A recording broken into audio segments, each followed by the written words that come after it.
বিসমিল্লাহ আলহামদুলিল্লাহ ওয়াসসালাতু ওয়াসসালামু আলা রাসূলিল্লাহি ওয়া বা'দ। প্রিয় দর্শক ও শ্রোতা, আসসালামু আলাইকুম ওয়া রাহমাতুল্লাহি ওয়া বারাকাতুহু।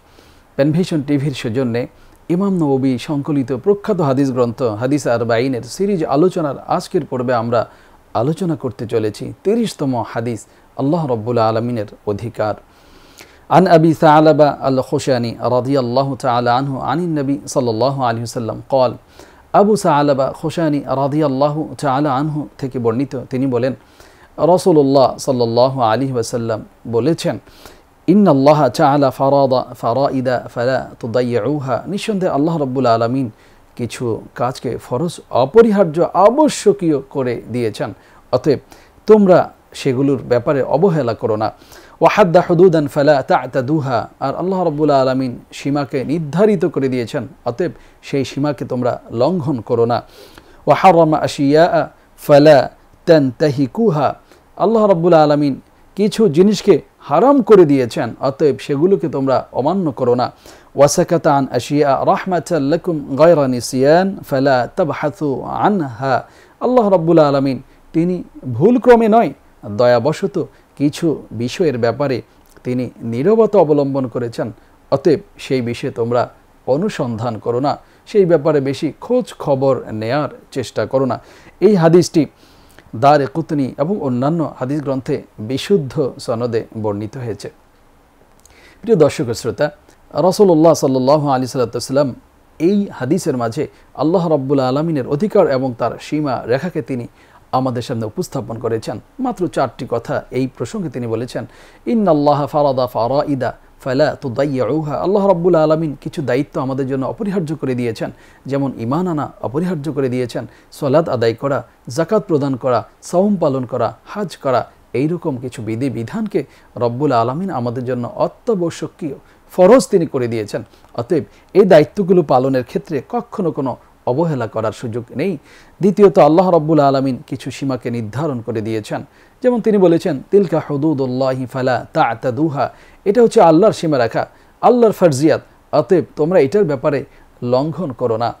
এবং কথাই তিনি বলেছেন তিলকা হুদুদুল্লাহি ফালা তাকরাবুহা, আল্লাহ রাব্বুল আলামিন কিছু সীমারেখা তিনি বেঁধে দিয়েছেন আমাদের জন্য, এগুলো হারাম ঘোষণা করেছেন, অতএব এর নিকটবর্তী হতে আমাদের তিনি নিষেধ করেছেন যে ওয়ালা তাকরাবুজ জিনা, জিনার কাছে তোমরা যেও না। আদমকে বলেছেন ওয়ালা তাকরাবা শাজারা ওয়ালা তাকরাবা হাদিহি শাজারা, এই গাছের কাছে তুমি যাবে না, এবং ওয়ালা তাকরাবু মাল আল ইয়াতিম, ইয়াতিমের মালের কাছেও তোমরা যাবে না। অন্য হাদিসে রাসূলুল্লাহ সাল্লাল্লাহু আলাইহি ওয়াসাল্লাম তিনি বলেছেন আলা ইন্না লিকুল্লি মালিকিন হিমা, জেনে রাখো প্রত্যেকটা রাজা বাদশারই একটা সংরক্ষিত একটি এরিয়া, তার একটি সীমানা তার রয়েছে।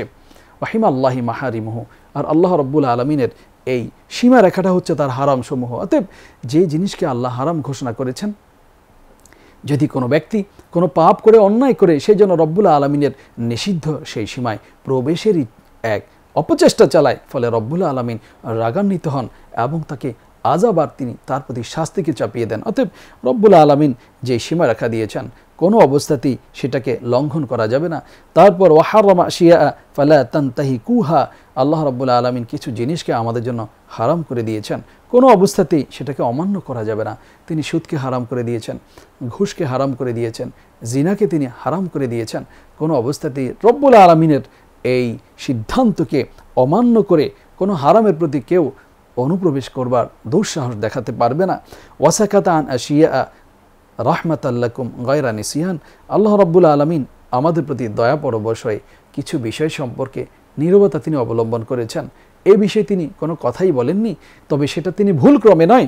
রব্বুল আলামিন কোরআন পাকে এই ব্যাপারে বলেছেন ওয়ামা কানা রাব্বুকা নাসিয়া, তোমার রব কিন্তু ভুলে যান না। এবং তিনি বলেছেন যে লা ইয়াদিল্লু রাব্বি ওয়ালা ইয়ানসা, যে আল্লাহ রাব্বুল আলামিন তিনি বিভ্রান্ত হন না এবং তিনি ভুলেও যান না। ইচ্ছা করে দয়া করেই রব্বুল আলামিন কোনো বিষয়ের ব্যাপারে নীরবতা অবলম্বন করেছেন, অতএব ফালা তাবহাসু আনহা, সেটা নিয়ে ঘাটাঘাটি করা, অনুসন্ধান বেশি করে চালানো, সেই বিষয় নিয়ে বেশি জটিলতা পাকানো, ওই বিষয় সম্পর্কে বেশি বেশি প্রশ্ন তৈরি করা, এটা সম্পূর্ণভাবে নিষিদ্ধ একটি বিষয়। সেজন্যই ইসলাম আমাদের জন্য সুন্দর সুন্দর কাজগুলোকে অনুমোদন দিয়েছে এবং যেটা অনর্থক অপ্রয়োজনীয় কোনো দরকার নেই বেহুদা এই কাজ থেকে ইসলাম আমাদেরকে দূরে থাকার জন্য কিন্তু নির্দেশ দিয়েছে। রাসূল বলেছেন মিন হুসনিল ইসলামিল মার তারকুহু মা লা ইয়ানি, একজন ব্যক্তি কতটা সুন্দর মুসলিম হলো এটা মূলত ফুটে ওঠে তার অনর্থক জিনিস ত্যাগ করার মধ্য দিয়েই তার ঈমানের শোভাটা সৌন্দর্যটা মূলত ফুটে ওঠে। এবং রাসূলুল্লাহ সাল্লাল্লাহু আলাইহি ওয়াসাল্লাম মূলত যে দৃষ্টিভঙ্গি তার উম্মতকে প্রদান করেছেন মা নাহিতুকুম আনহু ফাজতানিবুহু, যে আমি তোমাদেরকে যে কাজের জন্য বারণ করেছি তা থেকে তোমরা বিরত থাকো, ওয়া মা আমারতুকুম বিহি ফাতু মিনহু মাস্তাতাতুম, আর যে কাজের জন্য আদেশ প্রদান করেছি তোমরা সামর্থ্য অনুযায়ী সে কাজগুলো সুসম্পন্ন করো। অতএব যা আমাদের জন্য নিষিদ্ধ সম্পূর্ণভাবে সে নিষিদ্ধ বস্তু থেকে দূরে থাকতে হবে, আর সামর্থ্য অনুযায়ী আমাদেরকে অবশ্যই আল্লাহর বিধানের প্রতি আনুগত্য এবং রব্বুল আলামিনের বিধানকে সুসম্পন্ন করার কোনো বিকল্প আমাদের জন্য নেই। সেই জন্য ফাত্তাকুল্লাহ মাস্তাতাতুম, সাধ্য অনুযায়ী তুমি আল্লাহকে ভয় করো। সূরা তাগাবুনের এই বিশেষ একটি বিষয় আমাদের জন্য উন্মোচন করা হয়েছে। তারপর রাসূলুল্লাহ সাল্লাল্লাহু আলাইহি ওয়াসাল্লাম তিনি বলছেন যে ফাইন্নামা আহলাকাল্লাযীনা মিন ক্বাবলিকুম কাসারাতু মাসাইলিহিম, কেননা পূর্বের উম্মতের বেশি বেশি প্রশ্ন মূলত তাদেরকে ধ্বংস করে দিয়েছে। ওয়াখতিলাফুহুম আলা আমবিয়াইহিম, এবং নবীদের সাথে তাদের মতবিরোধ তাদেরকে ধ্বংস করে দিয়েছে। প্রিয় ভাইয়েরা আমার, দিন ইসলাম আমাদের জন্য যে বিধিবিধান প্রদান করেছে আন্তরিকতার সাথে সে বিধানগুলোকে আমাদেরকে মেনে নিতে হবে, বুকে ধারণ করতে হবে, ঈমানের উপর অবিচল থাকতে হবে।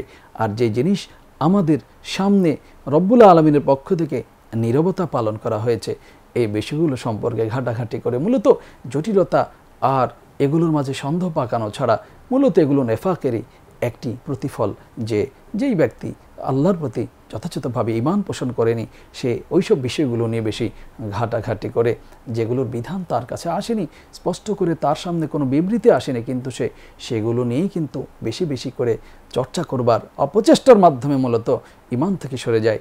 যেমন বলা হয়েছে যে তোমরা আল্লাহকে নিয়ে চিন্তা করো না, আল্লাহ সৃষ্টি নিয়ে তোমরা চিন্তা করো। তাফাক্কারু ফি খালকিল্লাহ, তোমরা আল্লাহর সৃষ্টি নিয়ে চিন্তা করো। ওয়ালা তাফাক্কারু ফি দাতিল্লাহ, আল্লাহর জাত সত্তা নিয়ে তোমরা চিন্তা করো না, এর কোনো সীমা তোমরা খুঁজে পাবে না।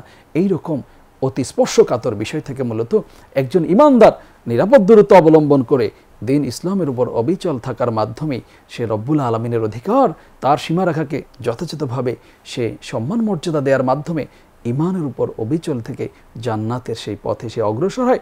রব্বুল আলামিন তার সেই অধিকারকে যথাযথভাবে ধারণ করে তার প্রতি যথাযথ বিশ্বাস আর আনুগত্যকে যথাযথভাবে রেখেই তার সকল বিধানকে মেনে নিয়েই তার সন্তুষ্টির জন্যই রাসূলুল্লাহর পদ্ধতি ধরে আমাদের এগিয়ে চলার তৌফিক দান করুন। আমাদের ঈমানকে তিনি সকল ধরনের বিভ্রান্তি থেকে রক্ষা করুন। কোরআনে এই ব্যাপারে কত সুন্দর দোয়া শেখানো হয়েছে, রব্বানা লা তুজিগ কুলুবানা বা'দা ইদ হাদাইতানা, হে আল্লাহ তুমি হেদায়েত দেওয়ার পর আমাদের অন্তরকে বক্র করে দিও না, শয়তানের ওয়াসওয়াসার কারণে আমলকে বরবাদ করে দিও না। রব্বুল আলামিন তার রহমতের চাদর আমাদেরকে জড়িয়ে নিন, এই ঈমানের এই সম্পদকে অত্যন্ত সুন্দরভাবে লালন পালন এবং ধারণের তৌফিক দান করুন। আসসালামু আলাইকুম ওয়া রাহমাতুল্লাহি ওয়া বারাকাতুহু।